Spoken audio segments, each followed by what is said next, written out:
Now this is the TroubleWit, and this is what we're going to learn to fold today. One thing that I really love about this is it is not only something that we can fold, but it's something that we can transform. So we could imagine that this was a sunset. And we open up our blind. Oh, wow. Yeah. I'm going to check the weather, and you know, it looks a little bit stormy outside. What will I do? I know, I might prepare myself. I'm going to prepare myself with my umbrella. So, yeah, I'm out into the beautiful rain. I enjoy rain. I think rain is fantastic. Sometimes when I go out into the rain, I like to collect the water in my collection bowl. Yeah?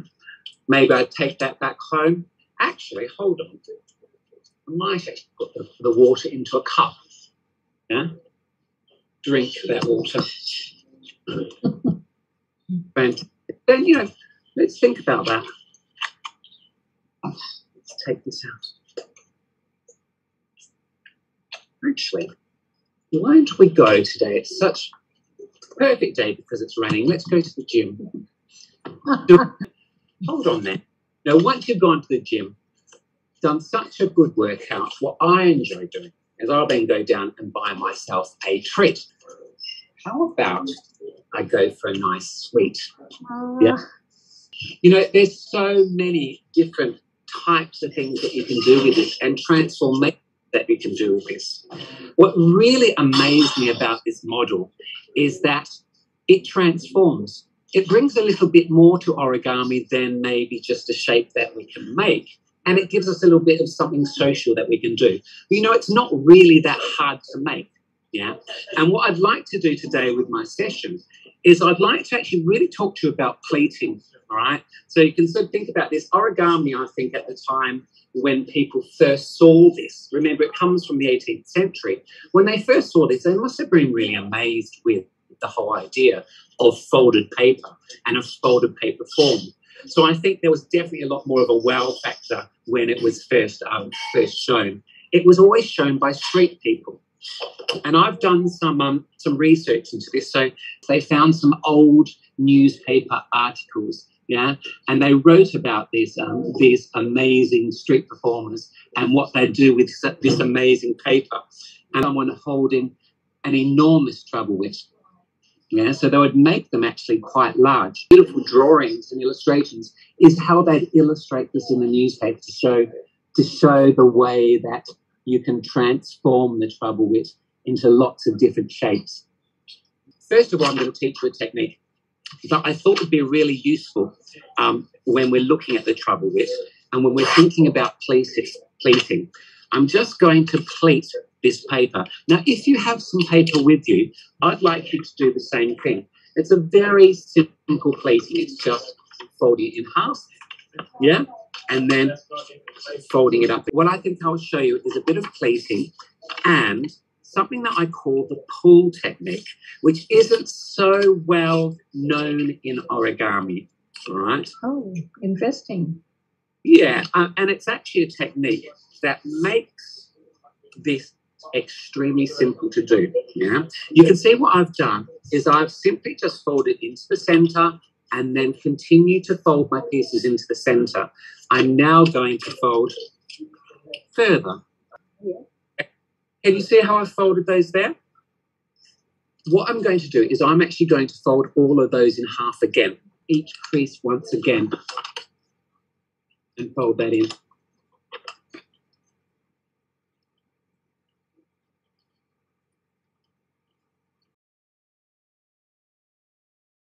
We're going to make something very similar to this. All right, so this is the herringbone fold. Yes. We've just started making that, but I'm showing you a very, very quick way to fold this. And you'll probably be quite amazed because you might think to yourself, Daryl, that's going to take us the whole hour to make. But it's not. I have a very quick pull technique to be able to make that. So as you people go and you're folding halfway, that's all the pleats that we're going to do on that axis. Then what we're going to do is we're going to unfold it all again, and we're going to pleat in the opposite way. And this form of origami is called tessellated origami.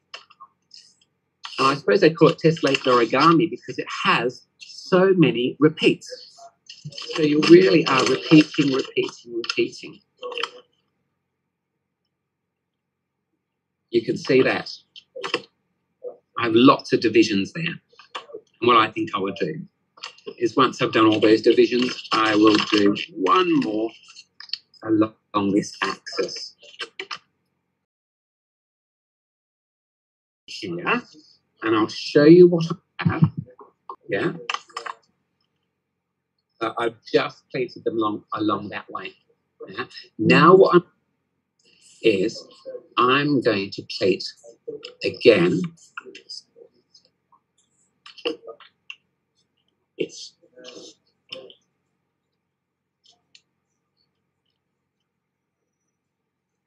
nice and compact. Going to ask, how on earth are we going to end up with something like this? Because we're not using the conventional way of making a herringbone fold. The conventional way would actually take quite a bit of time, where we'd have to fold each individual one and move right down the line. What we're going to do is we are going to use a pull technique. So I'm going to just open this up a little bit. If I open up one of these parts, I'm going to start to pull this away. Look at that. Gives me an angle. Now, I'm going to reopen that up and show you what it looks like. Look at that. I'm now going to do the same with the next row. I'm just going to pull out a little bit, one at a time. Back in together. Look at that. I like looking at this because this gives you a good idea of the final, what we'd like to achieve.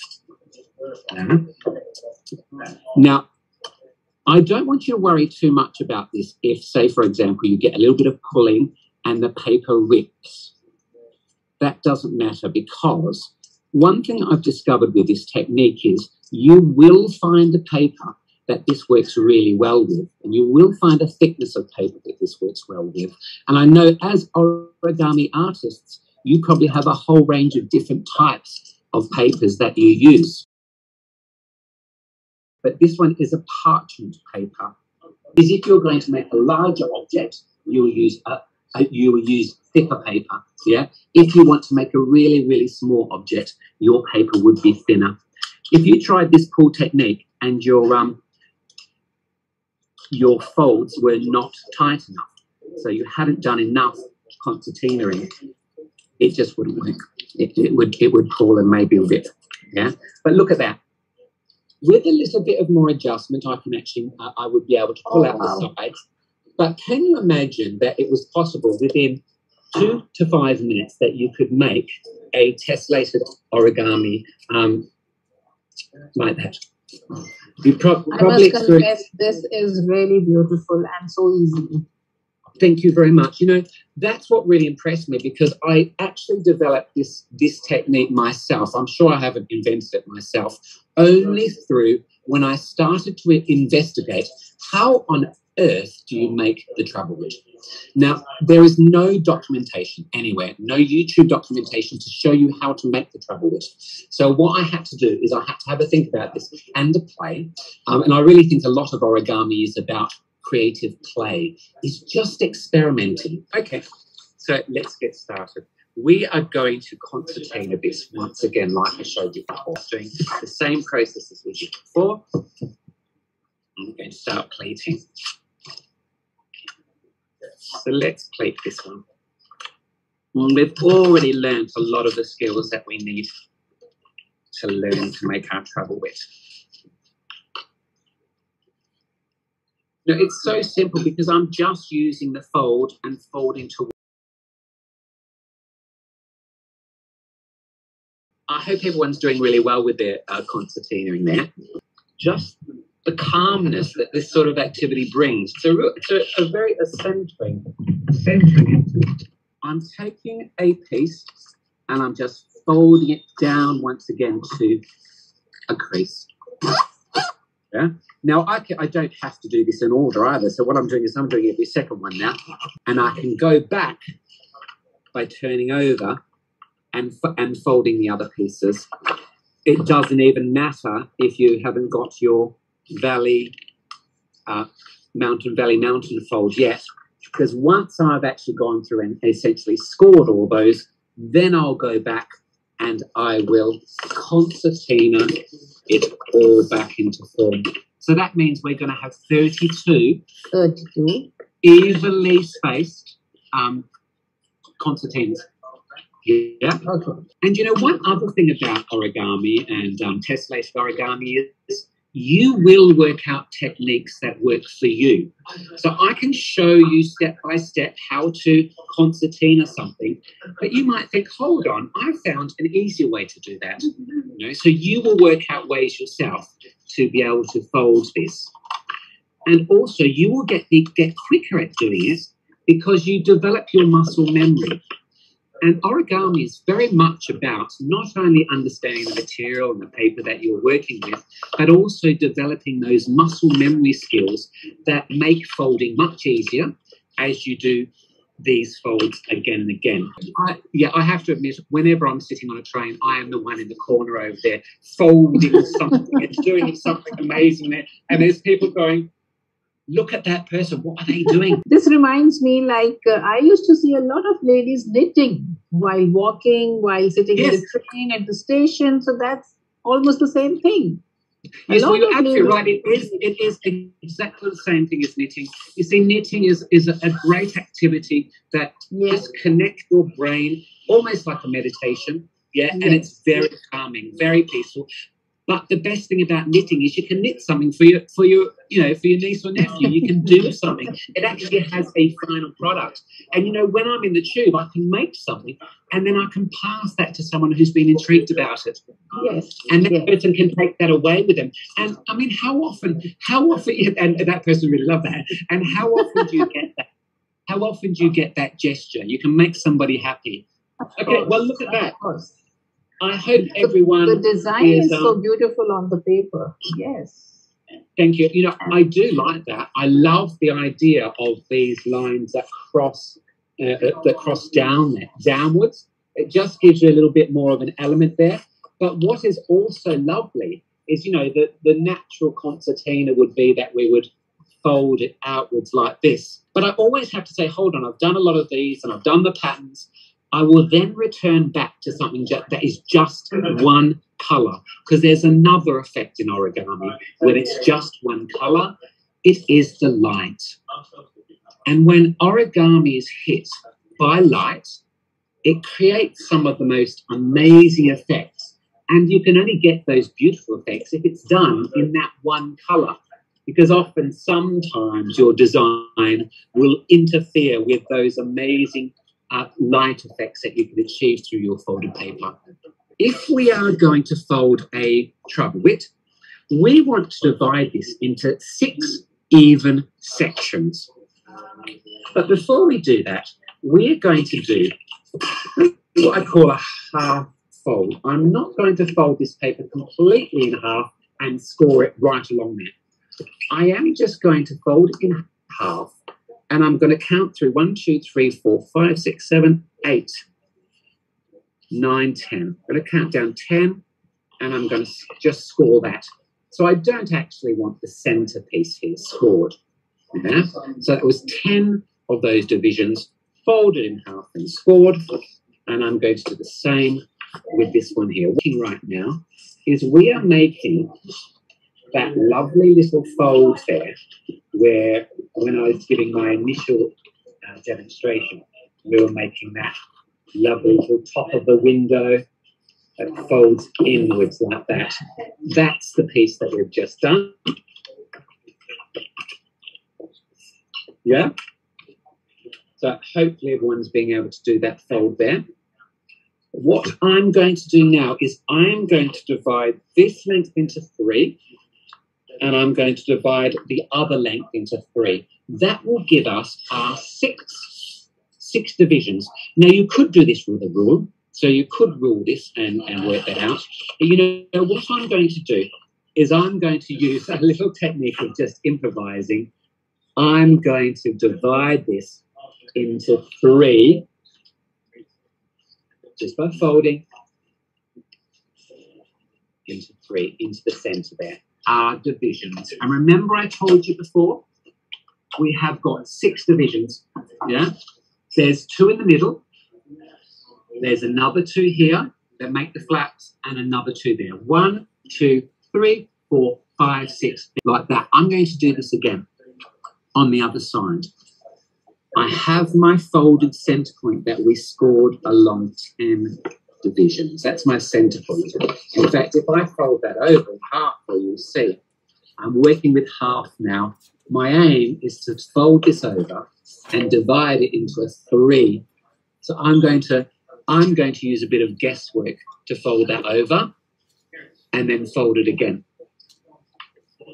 And I'm happy with that division. I will push that down.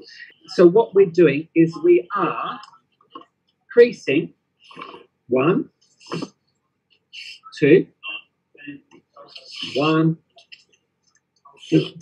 Once we've got that and we're happy with that, we are ready to do our last stage, and we have our TroubleWit. Because the TroubleWit, of course, has that double, those 2 divisions there. Yeah. Now I'm going to fold that in there, and you've probably already guessed what I'm going to do. Is I'm just going to concertina it now. So I'm just going to now concertina all that. It's very similar. Now that we learnt our other fold, we did the herringbone fold, you'll really get this. The one thing that's worth pointing out is, and one thing that I have actually not done perfectly, is I have a gap there. Can you see the gap that I've left there? That's not the best. That's not the best case scenario, but because we don't have a lot of time, I could go back and refold that one. Really, and I'm sure there's people out there that have done that really well. You would probably have folded that in so it's almost invisible. In fact, it touches just perfectly. You know? With my example piece here, it just is really tight. Now, it doesn't need to be like that right now because we're learning, but that's just a little tip to you, is to make sure. There's a really good example with my mini one, is that it really has a tight touch in there. Okay, got that? You've done really well. Everyone now is folding that in. We're almost ending up with that basic TroubleWit one that I showed you before, where we can concentrate out. But you know, obviously, we're going to do a pull technique with this, because I taught you the pull technique, didn't I? So yes. We are going to use the pull technique to do the last stage of our TroubleWit. And then you people will be ready to make up your stories. What I'm doing now is I'm doing exactly what we did before with the pull technique. Yeah? And it's really amazing. If your paper is too firm, you might have a little bit of trouble with this, and you might need to refold this with thinner paper. If your paper is too thin, you might have a little bit of trouble with this, and you might need to use a thicker paper. But, I mean, the one great thing about this is I think there's no mistakes with origami. It really is just a learning opportunity. You will learn so much about paper, you know. You will progress your skills on so far simply by experimenting and playing and making. Yeah, that's what it's all about, isn't it? Now, look what I've done. I have been able to fold it out that far, and, you know, I'm happy with that. You know, with the TroubleWit, what you might be able to do is with some of them, you might be able to get them at a right angle. But it's not really that essential. You don't need to. And you might actually end up with this first one breaking or tearing if you really force it too far. I'm happy with that angle, yeah, because I'm now going to, remember what I did before? I just opened it up a little bit so that I could pull out some of those folds using our pull technique. What a quick and wonderful way to make hinges. And I'm just going to pull those out. You know, I'm not going to force it for this first one. I'm just going to pull it out naturally as far as it comes. And look at that. Isn't that already amazing? Can you believe that you could make a form like this in such a short time? This is a wonderful technique, guys. This is really wonderful. Well, what I like to do is I just like to make origami accessible, but I also like you to be able to wow people. You know, if you're at a party and you find a bit of paper and you just grab that bit of paper and turn it into a TroubleWit, and you do that in less than half an hour. I mean, I can do this in 10 minutes, you know. Then people go, oh, my goodness, that's just incredible. How did you do that, you know? And also one thing about this technique, I think, is there's not that many steps that you have to remember. A whole series of folding is actually a really simple technique. The one craft that really comes into this is to be able to pull that and to be able to get that without ripping. And if you rip, guys, it doesn't matter. Don't worry about it, okay? Because this is your first TroubleWit, yeah?